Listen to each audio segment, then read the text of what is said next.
Hello and welcome to Book Talk. Today, I am delighted to have my friend Tessa Afshar with me, and we are going to talk about her brand new book, The Queen's Cook, but we'll also be talking about her writing in general. She writes the most wonderful books set in the Old Testament and just biblical fiction in general. But before we get started in all of that, Tessa, do you want to just share a little bit about yourself and how you got started in writing? Hi, Kara. It's so awesome to be joining you and your viewers here. I was born in the Middle East and I moved, first I moved to England when I was almost 14 and I went to boarding school for girls there and I ended up going to college in the US and that's where I've been and I'm a US citizen and I'm very proud of that fact. It's a huge blessing in my life.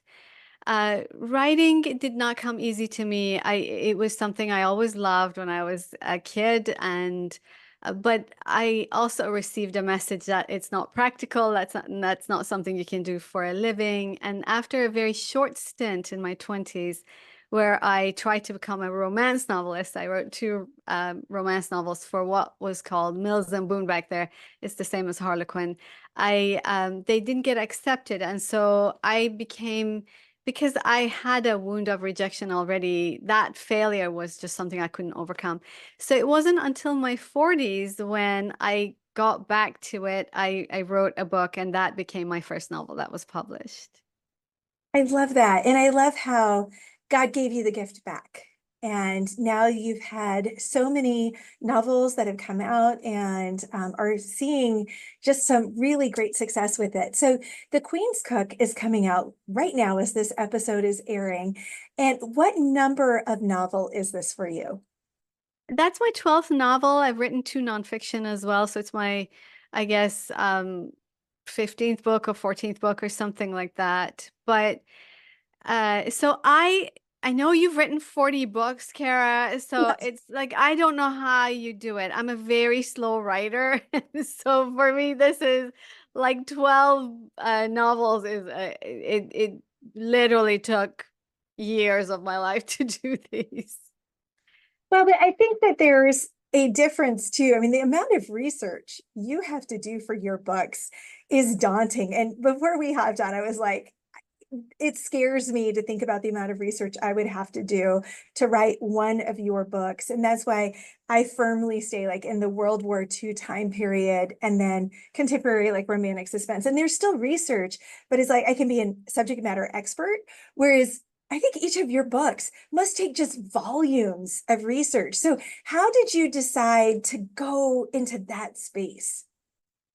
I always think God bamboozled me. It wasn't meant to be like that. So I when I was in my 40s, as I mentioned, the desire to be a writer had never gone away. The desire to write had never gone away. And I used to pray about it. The problem was I would start a book, I would get to page 20, 30, and then that old voice that had entered in through those two rejections would then whisper in my ear, nobody will ever want to read this. This is boring. It's terrible. And so I never finished anything. And that year was a New Year's Eve, and I was praying. I have a habit of praying at the beginning of every year. And I was saying to God, God, I really have this desire. I really have this desire. And I had this sense of that my job was for that year to finish a book. And I had a feeling that the timing mattered to God. So I made a commitment at that point that I was going to finish the book that I was writing. I happened to be working on a short treatment based on the book of based on the story of Rahab. And Mm. and the reason I was drawn to that story was because she literally lived in a wall. And I thought, like, from a literary perspective, the idea of a woman who lived inside a wall, it's just, you can do a lot of fun things with that. But I had no intention of becoming a writer who wrote books that were set in biblical times. I didn't like biblical fiction. I mean, honestly, it's not my favorite genre even now. I write it sort of differently. But I thought I would write this book because I made a promise, and then I would go and start writing what I really love, which is historical fiction, maybe Regency, things like that. And so when I finished that book, lo and behold, it got published. and God really blessed it. It's still doing well. We came out with a 10-year anniversary a few years ago with a new cover, and it's doing really well. But so when I finished, they said, what's your next book? And I said, oh, I had this idea about this Regency novel. And they're like, no, that's not how it works, Tessa. The readers love this. So you need to stay in somewhere in the world of the Bible. And so at the beginning it was kind of like, what? Like that wasn't my dream. That wasn't the deal. What? And then I realized that God had been training me for this very thing for years. First of all, I have um, a 3-year degree. I have an MDiv, which has meant that I kind of know my way around the Bible a little bit. And um, the second thing is that I had been working in ministry with women and prayer. And so I knew a lot about sort of women's hearts and what they were struggling with. And so I said, okay, Lord, if you want me to stay in this era, in this period of the Old or New Testament, then you have to help me write the books that I was created to write. Like I'm not going to be sort of this is the expectation of the genre. I'm going to go where I you created me to love.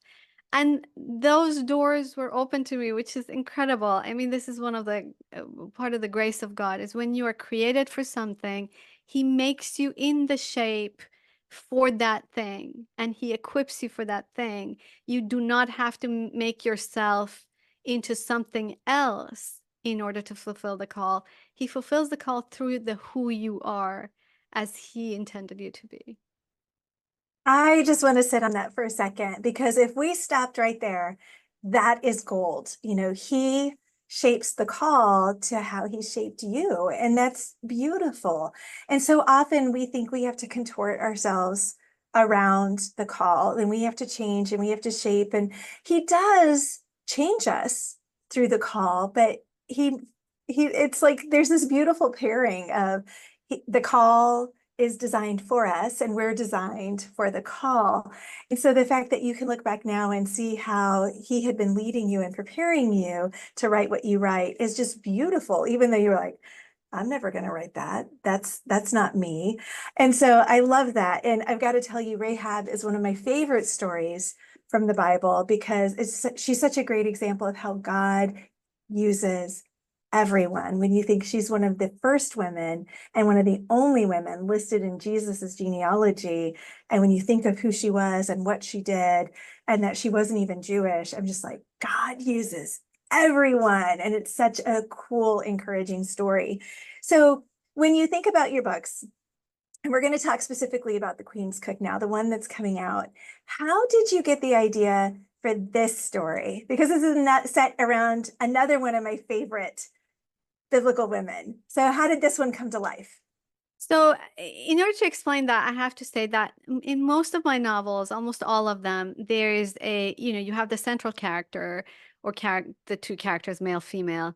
And then you have what I would call is the mentor character. There's someone who's kind of in the know, someone with experience, someone who understands what's going on and they are a step ahead or many steps ahead. And they often come alongside the characters at just the right moment and speak into their lives.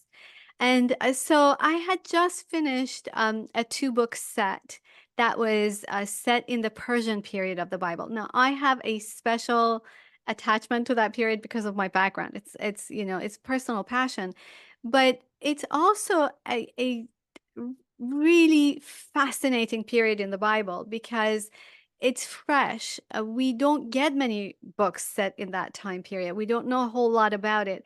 And so I was hearing from the readers and they were loving it. So I was loving it. They were loving it. It was such a win-win situation. And I wanted to stay in the Persian period. And I thought, okay, like I've done the Nehemiah period. I've done the Daniel period. Like who's left? Like who are the people that I really want to have? And I settled on Esther. I have always made, Favorites. I know, I love her. But also, I've always said, I have this in my office. ah, yes, I have it. That comes in, and you'd be surprised how it comes in. But I have it. written from a different perspective because I essentially said from the beginning, everybody came to me and said, "Are you going to write Esther?" And I had said, "No, I'll never write Esther. Esther's been done. Esther's been done very well. And I don't think I could do it the way everyone else is doing it. But to have her as a mentor, I thought, wow, that is what I That's want. such a fun twist. It's such a fun twist for me. And so the main characters, there are three women who become Esther's friends. There are three women with what I find to be really fascinating jobs for that period. And in their friendship with Esther, not only does she guide them, but their lives are changed. And then they bring a gift to Esther as well. So the story is set from their perspective and the point of view of the male character a little bit.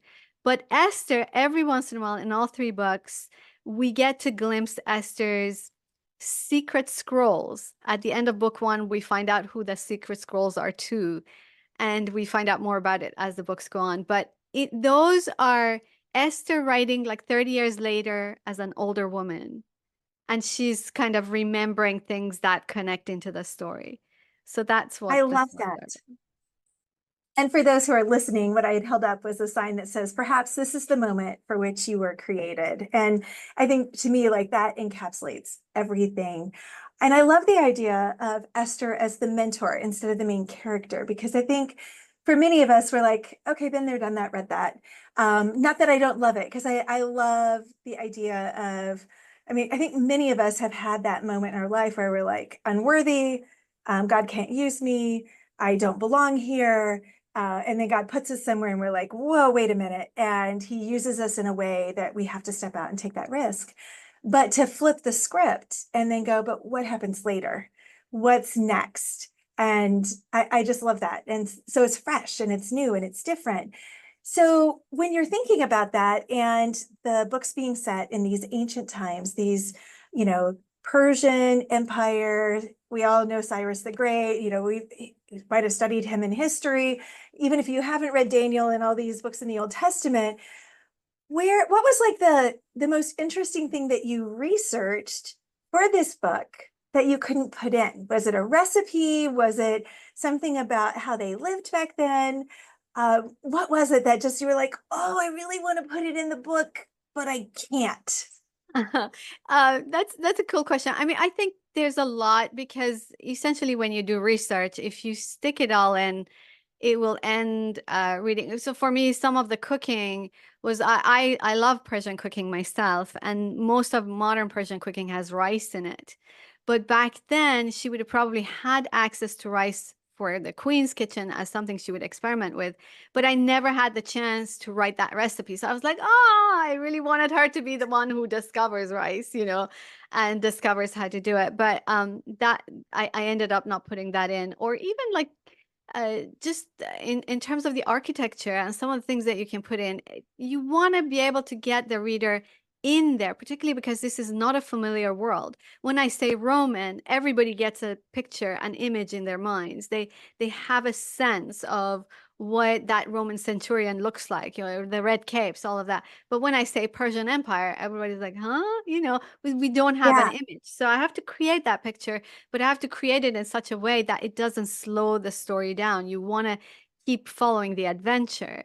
So there's a lot that I knew about what things looked like, or what things with the architecture or the history and all of that, that I just had to throw out because it would have bogged the story down. But one fun thing here, I don't know if that's helpful or not. You could always cut it out if it's not, but because you held out that sign, and the version that I have memorized is, who knows but that you were brought to royal position for such a time as this. I like yours because yours is nice and like Chris, but that's the version I remember. And for her, my Esther has experienced it in a different way because Mordecai has come to her. For those who don't know the story, the Jewish people are about to be annihilated. And Esther's cousin comes to her because she's a Jewish queen, unbeknownst to everybody in a Gentile world.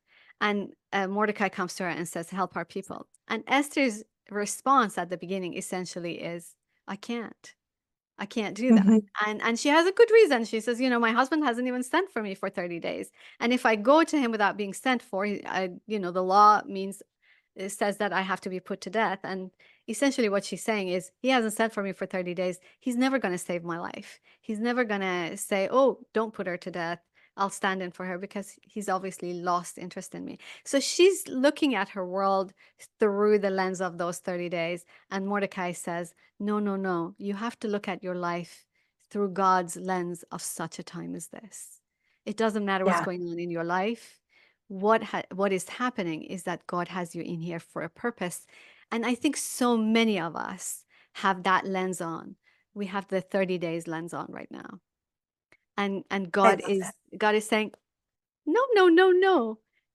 Such a time as this, activate that kind of thinking." I love that. And it's so true. It's so easy to get focused on what we can see, and instead of thinking about, okay, but how does God see it? What's that perspective? How should we be thinking about it from what he's been lining up versus what we can see with our physical eyes? In her story, that's, I think, one of the reasons I love it is then she makes that shift and then everything falls into place. And it gives me chills every time I think about it. So when you think about your journey, and you were talking earlier about the wound of rejection that happened early in your writing career, what's one thing you would go back and tell your earlier self when you were starting in this writing journey? Is there any advice that you would have that you would go back now that you've had this perspective of having written for a while, seeing some success? What would you go back and tell your earlier self? Start earlier. Don't be so afraid of rejection. Rejection is just the process of learning how to write. Just start earlier. I'm not sorry in a sense because I started wanting to write Harlequin romances, and then God brought me to a whole different place. He was growing me in Himself. I became a Christian after that. And so I'm glad God closed that door, because I might have been satisfied with that. I might have stayed in that place, whereas God had a different reason. He doesn't waste our years, but I would have said to myself as just start writing, start trying to get published before. So when you think about your day to day and the writing, and we were talking earlier about, you're writing, we're editing, we're talking about books, sometimes books that have come out and we're trying to publicize them. And then sometimes we're talking about books that are coming out later. What's your biggest challenge as a writer? I would say time management. I'm a terrible time manager, and sometimes I find it's lunchtime and I haven't written a single word. Where did the day go? And when I go through it, I think, well, that was important, but I don't know how to make more hours for my day for writing. I think that's it's trickier to be a writer. I think when I was sort of like a hopeful writer, I always had this image of, "Oh, I'll sit and sip tea and dream dreams and write words." And it's not like that at all. Yeah, it's like this juggling. And Yeah. yeah, I'm under that right now where I'm like, I gotta get these copy edits in a couple days, and where am I gonna find the time? And I pray a lot of Joshua prayers. Make the sun stand still, Lord, please, because there's just not enough of it. But somehow it all gets done. But sometimes it's a little chaotic. So I Yeah. definitely feel that one. Yeah, I think that's really hard. I always thought I assumed because I when I started writing, I still had to work full time. I had to work full time for about 7 years, and then the eighth year I worked part time, and then I became a full time writer, uh, which is, I always assumed that once I could become a full time writer, that would be a lot easier because I didn't have another job to juggle. But it's still a challenge. It is amazing how things will stretch to fill the time. So but when you're doing all that research, that takes a lot of time. And I've had to learn to give myself the time to think through the plots and recognize that that's work. That's actual valid work in the writing process. And I don't think I gave myself that grace for a long time in the writing process, where I was like, oh, I'm just wasting time. Instead of realizing, no, that's actual work. And it makes everything else, if I do it right, it makes everything else go faster. I So think that's so important. I really, Kara, at least for me, I cannot write without that well, sometimes without my even knowing. There's something deep that's happening. And then all of a sudden I'll sit and whoosh, something gushes out. Well, it gushes out because something was taking place in that deep place. And for those of us who are creatives, some of that happens beneath the level of our conscious thought. The writing process is still important. The writing is the conscious time when you're taking what is in that well and you're putting it on paper. But a lot of that work happens while you're really not intentionally working on it. yeah, it's so true. And it can feel like sometimes like my husband and others will be like, "Are you really writing?" I'm like, "Yeah, this is work. I'm just mowing the lawn right now, but there's work happening." So it's Yeah. funny how that works. So when you're thinking about this whole writing process, what brings you the greatest joy? I think the greatest joy for me is hearing from my readers after the fact. And uh, most days I'll get a letter, and some of those letters are the fuel in my tank. So even though I think, I'm at this point in the chapter, I just can't get through it. I just don't know what to do. I'm so stuck. And then I'll read a letter where someone will say something like actually today I just received one from a gentleman who said, seldom has a book impacted me as this one. It spoke into my life. And I thought, okay, you know what? It spoke into his life. Like that's a big deal. It spoke into his life. Okay, sit down and write. Don't worry what you say. Just trust the process that God will speak to someone's life through it. Just trust the process. But I need that external thing to go in, whether I need it or not. Anyway, it's a grace that God gives me. So I would say that's the sweetest uh joy as a writer is the interaction with the readers. Love that. Because it really does. And seeing how they experience the book always just kind of fills something because often they'll see things I never in a million years thought were in there. And you're like, oh, okay, that's great. I didn't know that was there. Can't take credit for it, and then there's a special joy that comes from that as well. So as we kind of pull this full circle, a couple of really quick questions for you that are I think, kind of fun. When you're writing, when do you write? Are you a morning writer or an evening, like a night owl, or do you do it during the day? One of the things that had to happen for me was I got married. I'm just a late starter, but I got married late to my husband, and he was a morning person, and I was a late at night. So I used to write late at night. I used to come from work and then start writing. And then I realized, like, I do not want to miss a minute with my husband. I could have said, you go to bed, had a good night, I'm gonna work, and then in the morning, like, we'll see each other in the middle somewhere. And I thought, no, I want to go to bed with my hubby. And it took about a year and a half, almost 2 years before I could even learn to sleep well, never mind. So like it's shifted the way my body works. So I work better now, I think in the morning or late morning particularly is my golden hours. And I used to be able to sit down and write like 8 hours a day. I can't do that anymore. I really think like for me the limit is about 5. Yeah, there's only so long that a brain can focus that intentionally on new words and stuff. And then I've just got to, I do a lot of 20-minute sprints. And then 20-minute sprints across the day when I can squeeze them in. And then sweet or salty when you're Both, writing. please. Yeah, both, please. Not necessarily together, but I have chronic migraines, so my list of foods that I can eat are pretty limited. So I would like, to me, the just there's no food I would say no to. So, It's all such a gift. okay. And then based on that, you may not be able to do one of these, but tea or coffee or sparkling water. I do tea. And do you have a special favorite kind of tea? Yeah, I make green tea with fresh ginger that I cut up, and then I have it with Oh, oat that sounds milk. good. Yeah. Oh, that sounds great. Well, thank you so much for joining me today and for sharing a little bit about your writing and your journey and the Queen's Cook.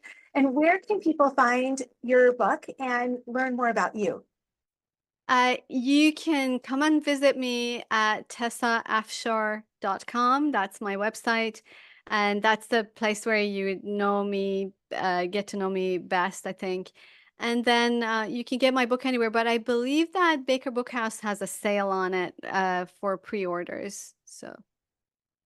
Yeah, I love their pre-orders. They're my favorite. I love to, and then it's like Christmas all year as books just magically appear in my mailbox. So, all right. Well, thank you so much for joining me. This was a blast. Thank you so much for asking me to hang out with you. I loved it.